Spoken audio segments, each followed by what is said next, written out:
ஏடிஎம்ல இருந்து வெளியில பணம் வந்துடுச்சு, ஆனா கார்டு ஸ்டக் ஆயிடுச்சு, வெளியில எடுக்க முடியலன்னு நாம சொல்றதை கேள்விப்பட்டிருக்கோம். ஆனா இதுக்கு பின்னாடி ஒரு மிகப்பெரிய நெட்வொர்க் இருக்குன்னு நம்மள எத்தனை பேருக்கு தெரியும்?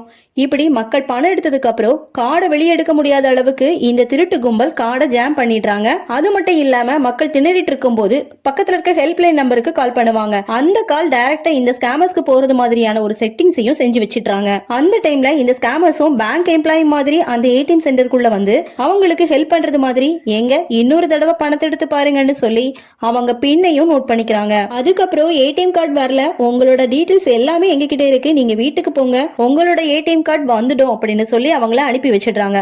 அவங்க போனதுக்கு அப்புறமா ஜாமர் ரிலீஸ் பண்ணி பின் நம்பர் ஏடிஎம் யூஸ் பண்ணி பணத்தை கொள்ளையடிச்சிடுறாங்க. இதுக்கு நாம என்ன செய்யணும்னு பாத்தீங்கன்னா பேங்கோட அபிஷியல் வெப்சைட் இல்லனா ஆப்ல இந்த கார்டை நம்ம பிளாக் பண்ணிடலாம். இத பத்தி நீங்க என்ன நினைக்கிறீங்கன்னு கமெண்ட்ஸ்ல சொல்லுங்க. பதிவு பிடிச்சிருந்தனா லைக் பண்ணுங்க, கமெண்ட் பண்ணுங்க. ஹரிணி டாக் சப்ஸ்கிரைப் பண்ணி வச்சுக்கோங்க.